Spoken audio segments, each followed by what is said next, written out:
Hello students, I hope आप लोग सब अच्छे होंगे, हेल्दी होंगे और सेफ होंगे। आप सब लोगों ने मॉक टेस्ट दी थी और आज उसका केमिस्ट्री का सॉल्यूशन हम आपके सामने ला रहे हैं।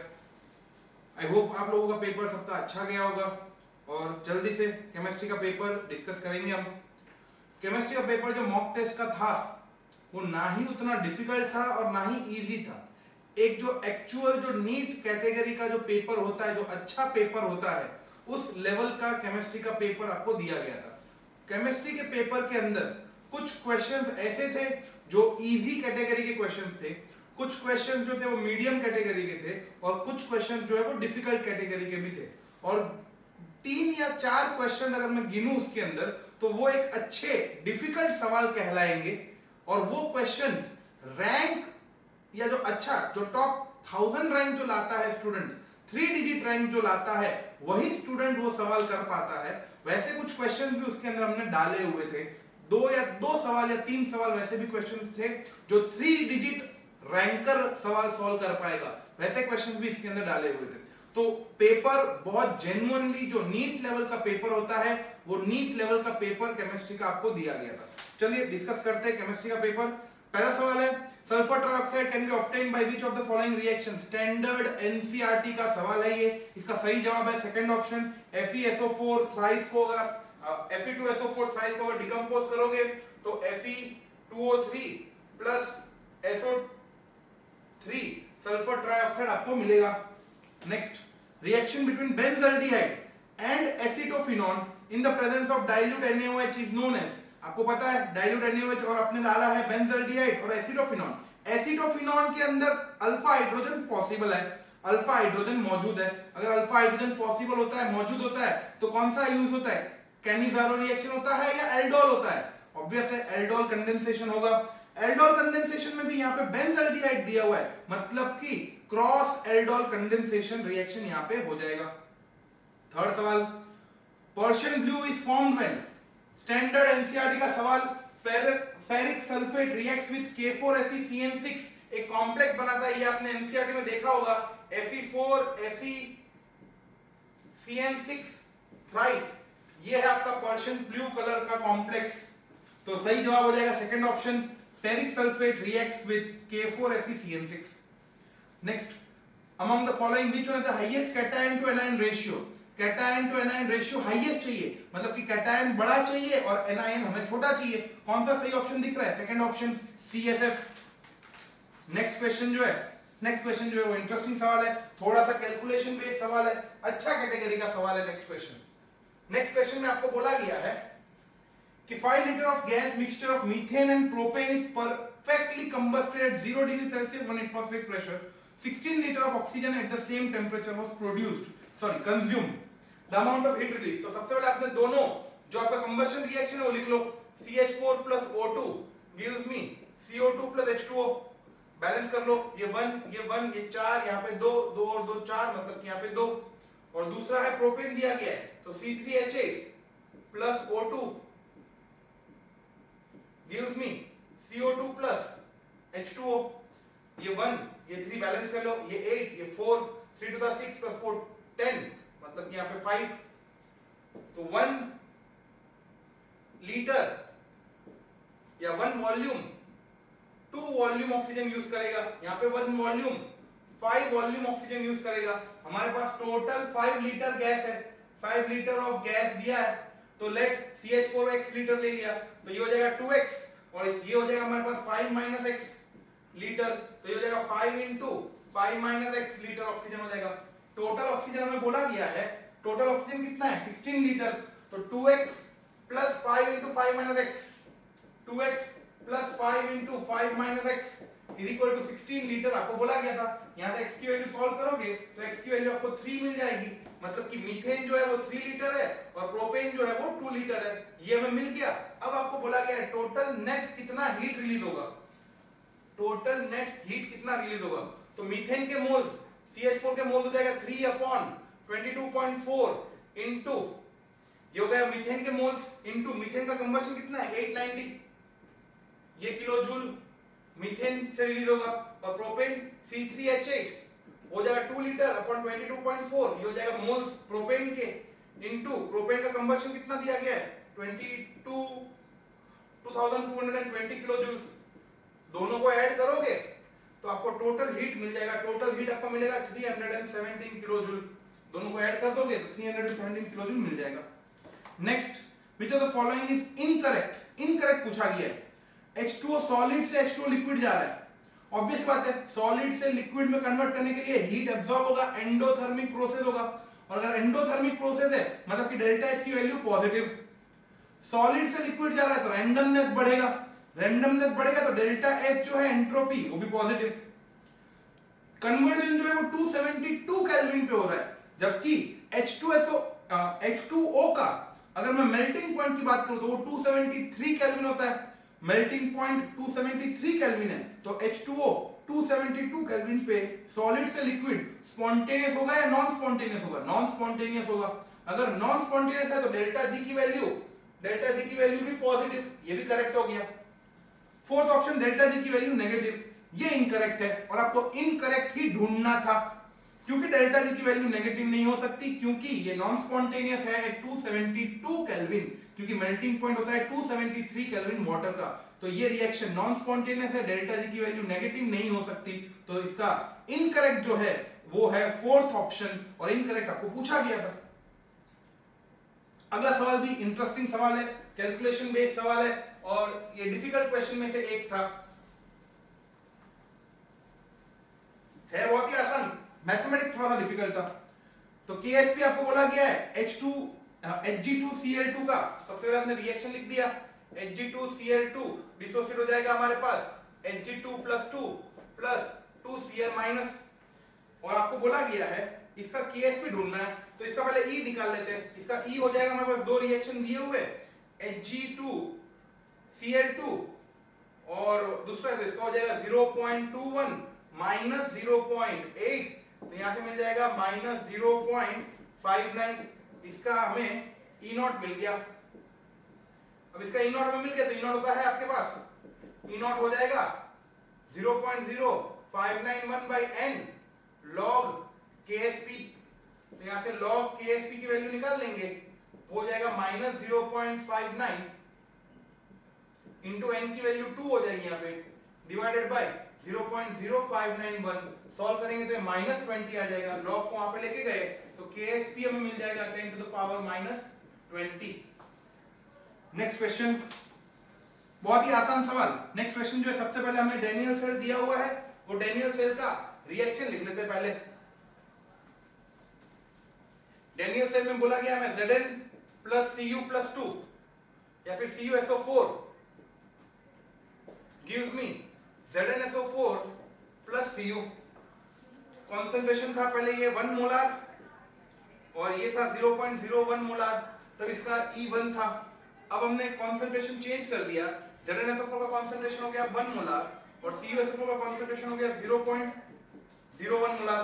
अब इसका बोला गया E2, कुछ नहीं करना है, ली शेटलियर प्रिंसिपल लगाना था। अब देखिए कॉन्सेंट्रेशन ऑफ रिएक्टेंट कम हो रहा है, कॉन्सेंट्रेशन ऑफ प्रोडक्ट बढ़ रहा है, तो ये रिएक्शन जो है वो बैकवर्ड डायरेक्शन शिफ्ट होगा। बैकवर्ड डायरेक्शन शिफ्ट होगा तो ऑब्वियस ही बात है E2 will be less than E1 या फिर E1 will be greater than E2, तो E1 will be greater than E2 जो है ये ऑप्शन हमारा है, थर्ड ऑप्शन दिख रहा है। चलिए नेक्स्ट क्वेश्चन है, the manganate and permanganate ion are tetrahedral due to, obvious ही बात है जो मैंगनेट है Mn और ऑक्सीजन के बीच में जो पाई बॉन्ड जो फॉर्म होता है वो ओवरलैप होती है p पाई और d पाई ऑर्बिटल्स की, मतलब कि फर्स्ट ऑप्शन सही हो जाएगा इसका। The temperature dependency of rate constant in chemical reaction, Arrhenius equation, standard Arrhenius equation है ये, और अरेनियर इक्वेशन का दिया हुआ है k = a e⁻⁻ इसका log k versus 1/t graph जो होता है वो स्ट्रेट लाइन नेगेटिव स्लोप वाला मिलता है, और इससे ही हम निकालते हैं स्लोप और y इंटरसेप्ट, तो सही जवाब हो जाएगा इसका fourth option log k versus 1/t। Next बोला गया वुड्स रिएक्शन में कौन सा अच्छा यील्ड में नहीं बन सकता, ऑब्वियस सी बात है जो ऑड नंबर वाला कार्बन चेन होता है वो अच्छी यील्ड नहीं बनाता, तो n-हेप्टेन इसका सही जवाब है। नेक्स्ट ऑप्शन 62, इंटरेस्टिंग सवाल, ध्यान से सुनिएगा। बोला गया है which is the correct order of absorption of wavelength. हमें पता है कि एनर्जी जो होता है hc/λ, मतलब कि energy is inversely proportional to wavelength. अब जो वीक फील्ड लिगेंड होता है वो कम एनर्जी एब्जॉर्ब करता है, एनर्जी कम वाला रेडिएशन एब्जॉर्ब करता है। जो स्ट्रॉन्ग फील्ड लिगेंड होता है वो एनर्जी ज्यादा वाला एब्जॉर्ब करता है। तो स्ट्रॉन्ग फील्ड लिगेंड कौन सा है यहाँ पे? स्ट्रॉन्ग फील्ड लिगेंड जो है वो है Cn, उसके बाद नंबर आता है NH3, उसके बाद नंबर आता है H2O। तो H2O जो होगा वो वीक फील्ड लिगेंड है, तो कम एनर्जी वाला रेडिएशन एब्जॉर्ब करेगा, एनर्जी कम मतलब कि वेवलेंथ ज्यादा। तो यहाँ पे वेवलेंथ जो है वो मैक्सिमम हो जाएगा, यहाँ पे वेवलेंथ जो है वो मिनिमम हो जाएगा। तो ऑर्डर जो मिलेगा वो थर्ड ऑप्शन सही हो गया। Electrolysis of dilute sulphuric acid using platinum electrode, the product obtained will be anode. Anode पे अगर आपने H2SO4 का किया, H2SO4 का किया तो इसका तो कुछ होगा ही नहीं, होगा वाटर का ऑक्सीडेशन और आपको O2 गैस लिबरेट होता है। सही जवाब हो गया fourth option. Conjugate base standard सवाल, इजी सवाल। H2O का बेस OH-, HF का बेस F-, थर्ड ऑप्शन सही जवाब हो जाएगा। The Bohr orbit radius of hydrogen बोला गया है, the radius for first excited state, n की वैल्यू 2, तो En होता है 0.53 into n square, n की वैल्यू 2 रखेंगे, 2 का स्क्वायर 4, आंसर आ जाएगा 2.12 एंगस्ट्रॉम। अगला सवाल, aluminium is extracted from alumina by electrolysis of molten mixture, standard NCERT का सवाल है। Al2O3 plus Na3AlF6 plus CaF2, तो थर्ड ऑप्शन हो जाएगा 66 क्वेश्चन का। अगला सवाल है, acetamide is treated with the following reagent separately, which one of these would yield मिथाइलमाइन।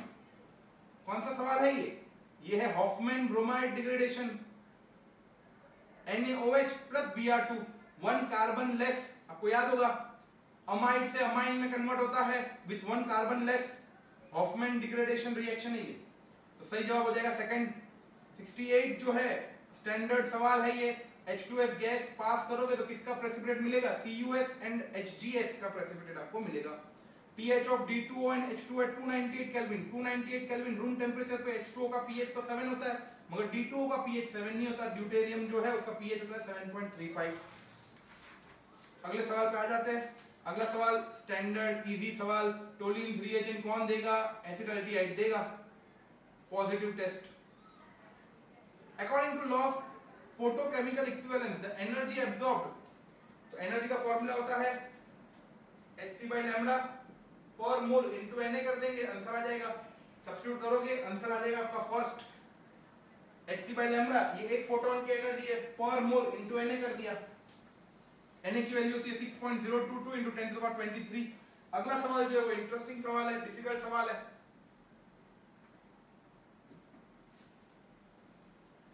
ये सवाल बहुत ही कम लोगों ने अटेम्प्ट किया था, ध्यान से देखिएगा इस सवाल को।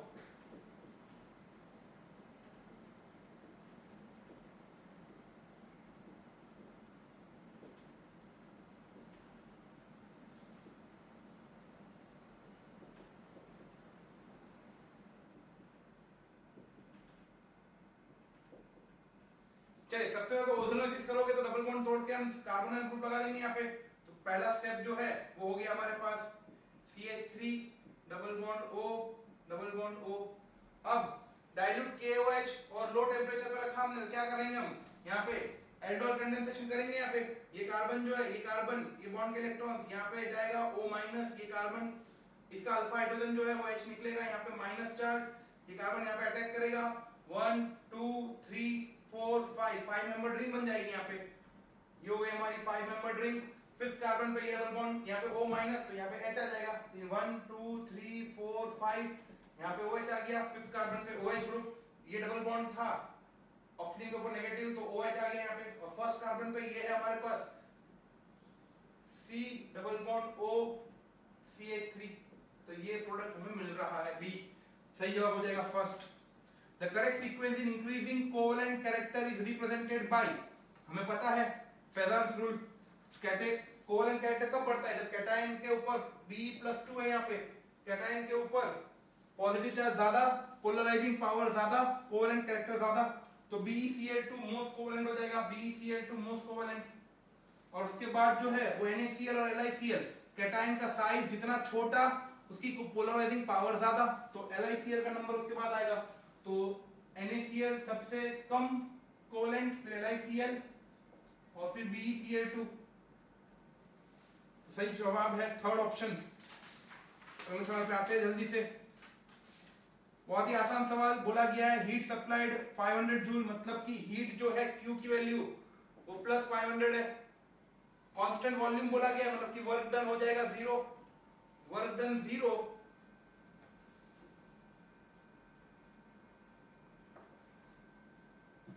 वर्क डन 0 मतलब Q will be equal to delta U के बराबर। तो यहाँ पे हमारा सही जवाब हो जाएगा second. Which one of the following 50% sodium hydroxide eats corresponding alcohol and acid? Cannizzaro reaction कौन देगा ये पूछ रहा है, जिसमें अल्फा हाइड्रोजन नहीं होगा। देख लीजिए अल्फा हाइड्रोजन किसमें नहीं दिख रहा है, third option.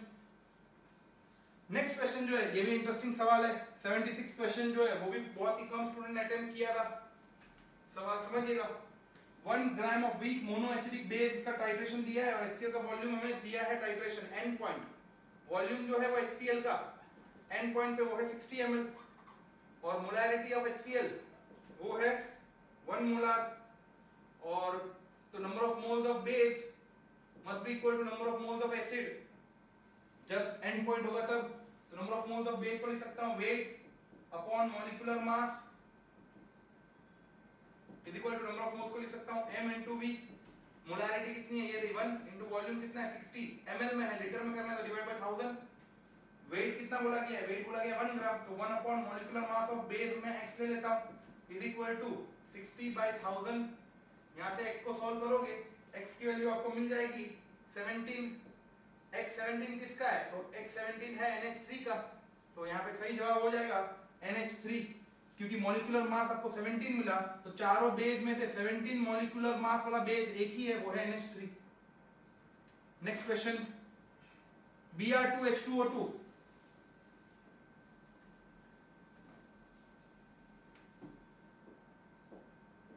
Br2H2O2 sorry H2O, यहाँ पे Br प्लस और OH माइनस का एंटी एडिशन होगा। एंटी एडिशन डबल बॉन्ड पे, डबल बॉन्ड दिया था यहाँ पे, मार्कोनी का एडिशन करेंगे। सबसे पहले Br को अटैक करवाओगे, Br अटैक करेगा यहाँ पे पॉजिटिव चार्ज, तो ये बन जाएगा हमारे पास पहला यहाँ पे पॉजिटिव चार्ज और यहाँ पे आ गया Br। अब OH माइनस जो इसका एंटी एडिशन होगा, तो अगर ये सॉलिड लाइन है तो जो OH होगा वो ब्रोकन लाइन में मिलेगा आपको OH प्लस इसका एनाइंशियोमर मिलेगा। तो सही जवाब जो है वो सही जवाब हो जाएगा थर्ड सही जवाब। नेक्स्ट स्टैंडर्ड सवाल, which of the following is correct. इसका सही जवाब है iodoform C2H5OH, iodine with NaOH gives iodoform test, ये हमने देखा हुआ है। अगले सवाल पे आते हैं। अगला सवाल भी इंटरेस्टिंग सवाल बोला गया है,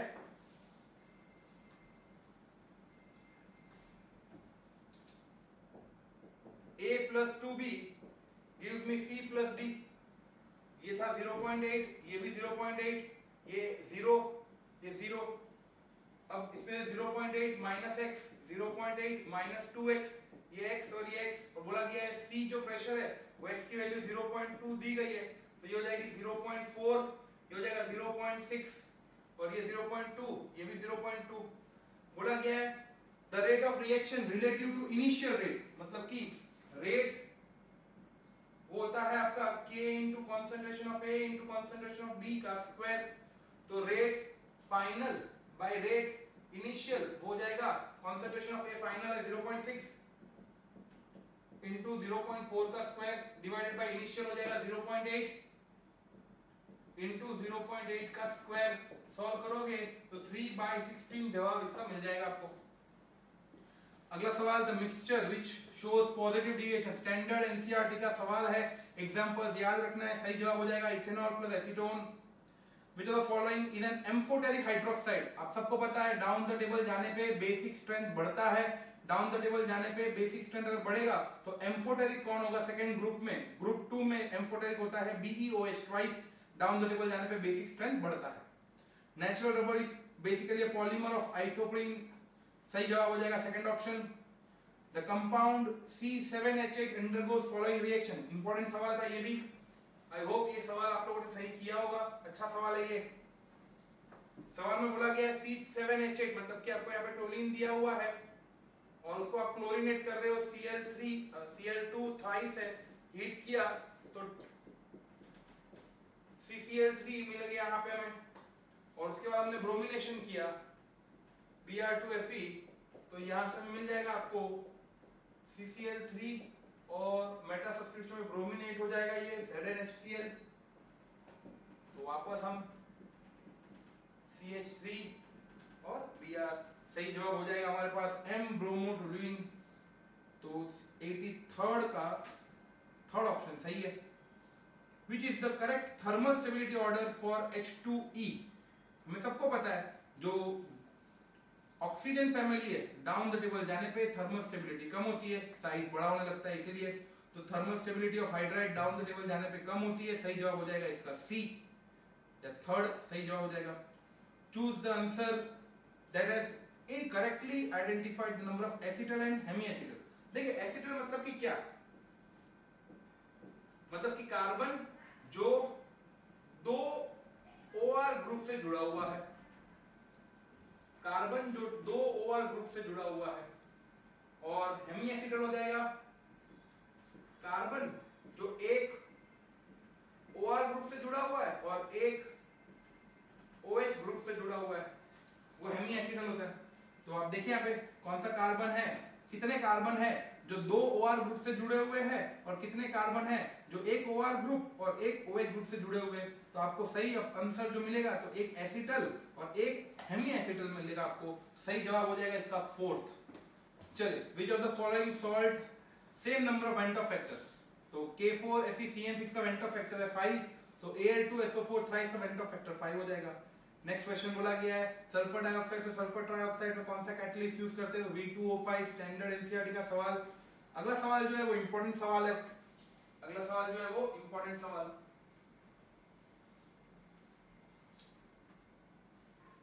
चार ऑप्शन दिए हुए हैं, पहले में एमी,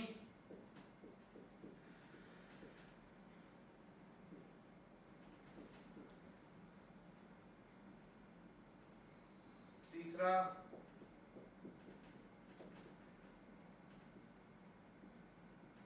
नाइट्रो ग्रुप है यहाँ पे, और चौथा है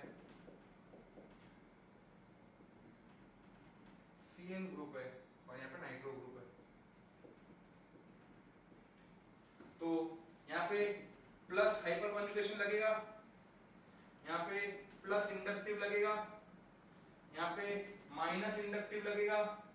अब लोग सर माइनस रिजोनेंस, यहाँ पे रिजोनेंस नहीं लगेगा, क्यों नहीं लगेगा, क्योंकि यहाँ पे SiP शो कर रहा है, ये स्टेरिक इंफ्लुएंस हो रहा है यहाँ पे ऑर्थो इफेक्ट की वजह से, ये ऑर्थो पोजीशन पे है, तो ये NO2 ग्रुप जो है ये आउट ऑफ द प्लेन चला जाएगा, आउट ऑफ प्लेन चला जाएगा, ये आउट ऑफ प्लेन चला गया तो ये रिजोनेंस में पार्टिसिपेट नहीं कर पाएगा, तो -R नहीं लगेगा, यहाँ पे सिर्फ इंडक्टिव लगेगा, -I लगेगा, -R रिजोनेंस का नहीं लगेगा, SiP या फिर ऑर्थो इफेक्ट बोलेंगे इसको। तो इसीलिए ये NO2 ग्रुप का माइनस रिजोनेंस नहीं लगेगा, क्योंकि आउट ऑफ द प्लेन चला जाएगा, कॉन्जुगेशन में या रिजोनेंस में पार्टिसिपेट नहीं कर पाएगा ये, जबकि यहाँ पे -R लगेगा। जितना विथड्रॉइंग ग्रुप होगा वो कार्बोनिल ग्रुप को उतना एक्टिवेट करेगा, कैनिजारो रिएक्शन उतना फास्ट होगा, तो सबसे फास्टेस्ट हो जाएगा आपका 4, फिर 3, फिर 2, फिर 1। अगला सवाल, quantum number highest energy n+l की वैल्यू जिसकी ज्यादा एनर्जी उसकी ज्यादा, तो सही ऑप्शन हो जाएगा सेकंड ऑप्शन, n की वैल्यू 4, l की वैल्यू 2, 4 + 2 6, मैक्सिमम n+l की वैल्यू होनी चाहिए। Which one of the following statement is not correct? Not correct पूछा गया है, तो सेकंड ऑप्शन जो है वो not correct है।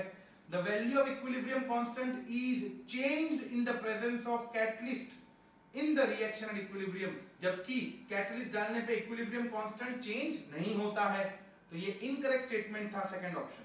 The correct order of OO bond length increases in the following, तो O2 जो है उसका बॉन्ड ऑर्डर O2 होता है, O3 में बॉन्ड ऑर्डर हो जाएगा 1.5 और H2O2 में बॉन्ड ऑर्डर हो जाएगा 1, bond order is inversely proportional to bond length. अगला सवाल जो है वो है इलेक्ट्रॉनिक कॉन्फ़िगरेशन दिया है, आखिरी इलेक्ट्रॉन किस में फिल हो रहा है, 5d2 में आखिरी इलेक्ट्रॉन जा रहा है, ऑफ बाउ प्रिंसिपल देखना था हमें, 5d2 आखिरी इलेक्ट्रॉन जा रहा है, मतलब कि डी ब्लॉक एलिमेंट हो जाएगा ये। अगला सवाल जो है, चलिए, which how many stereogenic centers and stereoisomers are present पूछा गया है। तो स्टीरियो आइसोमर्स और स्टीरियोजेनिक सेंटर कितने हैं? तो इस सवाल के अंदर स्टीरियो आइसोमर्स के लिए 2n होता है, और n जो है यहाँ पे होता है स्टीरियोजेनिक सेंटर्स या फिर स्टीरियोजेनिक अल्कीन। तो यहाँ पे आप देखोगे तो 2 स्टीरियोजेनिक सेंटर्स है और एक स्टीरियोजेनिक अल्कीन है, तो यहाँ पे n की वैल्यू हो जाएगी 3। तो यहाँ पे टोटल आपको आइसोमर्स मिल जाएंगे 8, क्योंकि 2 स्टीरियोजेनिक सेंटर्स है। स्टीरियोजेनिक सेंटर मतलब कि कायरल कार्बन, कायरल सेंटर्स, जहां पे 2 कायरल सेंटर आपको मिलेंगे और एक स्टीरियोजेनिक अल्कीन मिलेगा डबल बॉन्ड। तो यहाँ पे सेंटर्स जो है वो टोटल हो जाएंगे स्टीरियोजेनिक सेंटर्स 4, 2 स्टीरियोजेनिक सेंटर्स और एक स्टीरियोजेनिक अल्कीन, तो स्टीरियोजेनिक सेंटर्स हो जाएंगे 4 और आपको मिलेगा स्टीरियो आइसोमर्स मिलेगा 2n, n की वैल्यू रखेंगे 3। अब बोलोगे 3 क्यों रखा? हमें तो 4 आप बोल रहे थे। तो अल्कीन जो है, स्टीरियो अल्कीन जो है, उसमें 2 कार्बन है यहाँ पे, ये एक सेंटर है, ये एक सेंटर है, तो इसलिए n की वैल्यू में यहाँ पे मैंने दोनों को एक सेंटर गिना है। ये मगर जब कार्बन काउंट करूंगा तो ये 2 कार्बन होंगे, तो इसीलिए 4 स्टीरियो सेंटर्स मिलेंगे और स्टीरियो आइसोमर्स 2�3 8 मिलेंगे आपको। अगला सवाल बहुत ही आसान सवाल बोला गया है आपको, डेल्टा जी फाइंड करो। डेल्टा जी की वैल्यू हो जाएगी -nf E naught cell. n की वैल्यू यहाँ पे कितनी है तो देख लीजिए, n की वैल्यू हो जाएगी 2, तो -2 into F into E naught cell कितना दिया गया है 0.24। डेल्टा जी की वैल्यू किलो जूल में दी गई थी, जबकि ये जूल में होगा, तो यहाँ पे डिवाइड बाय 1000 कर दो। f की वैल्यू 96500 सब्स्टिट्यूट करेंगे, डेल्टा जी की वैल्यू मिल जाएगी -46.32। अगला सवाल, which of following does not contain a hydrophobic structure. NCERT का सवाल है ये, रबर। सही आंसर हो जाएगा 4th। 96, the enthalpy change for the transition of liquid water to steam at 27 degree Celsius. तो एंट्रोपी पूछा गया, तो डेल्टा एस हो जाएगा delta H by T. Delta H की वैल्यू है 30 किलो जूल, मतलब कि 1000 डिवाइड बाय 27 मतलब कि 300। सॉल्व करेंगे इसको तो 100 मिल जाएगा joule mole inverse kelvin inverse. Which of the following shows positive Fehling solution test? Glucose सही जवाब हो जाएगा इसका। Pick out the correct statement with respect to MnCN6 3-। तो MnCN6 3- जो है यहाँ पे,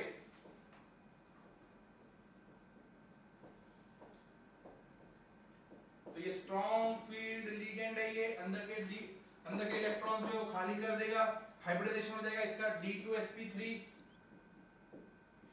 और शेप हो जाएगा octahedral. Assuming complete ionization, same moles of which of the following compound will require least amount of acidified KMnO4? बहुत ही इंटरेस्टिंग सवाल है ये भी, इस सवाल को समझिएगा। इस सवाल में हमें बोला गया था FeSO4 जो है ये हो जाएगा Fe+2 प्लस SO4 -2, फिर था Fe+2 SO3 -2 Fe+2 C2O4 -2 और Fe+2 और NO2 -1। यहाँ पे FeSO4 जो है, यहाँ पे Fe+2 ऑक्सीडाइज होकर Fe+3 हो जाएगा सब में, मगर SO4 -2 जो है यहाँ पे ऑलरेडी हाईएस्ट ऑक्सीडेशन स्टेट पे है, यहाँ पे SO4 -2 का ऑक्सीडेशन नहीं होगा, जबकि यहाँ पे SO3 -2 का ऑक्सीडेशन होगा, C2O4 भी ऑक्सीडाइज होगा, NO2 -2 भी ऑक्सीडाइज होगा। तो NO2 -2 जो होगा वो NO3 में कन्वर्ट हो जाएगा, C2O2 CO2 में कन्वर्ट हो जाएगा, SO3 SO4 में कन्वर्ट हो जाएगा, SO2 में कन्वर्ट हो जाएगा यहाँ पे। तो यहाँ पे सबसे मिनिमम KMnO4 जो मिलेगा वो होगा आपका FeSO4 में। द करेक्शन फैक्टर A वो किसके लिए है? तो A जो है वो आपको रिप्रेजेंट करता है force of attraction between gaseous molecules. तो यहाँ पे आपका ये पेपर जो है ये डिस्कशन खत्म होता है। आई होप आप लोगों के मैक्सिमम जवाब जो है वो सही होंगे, और ये पेपर जो था वो पेपर ना ही इजी था ना ही डिफिकल्ट था। अगर आपने यहाँ पे अच्छा स्कोर किया है तो आप ये मान के चलिए कि आपका नीट का पेपर भी मोर और लेस इसी कैटेगरी का रहेगा। चलिए, I hope all the best for your final exams.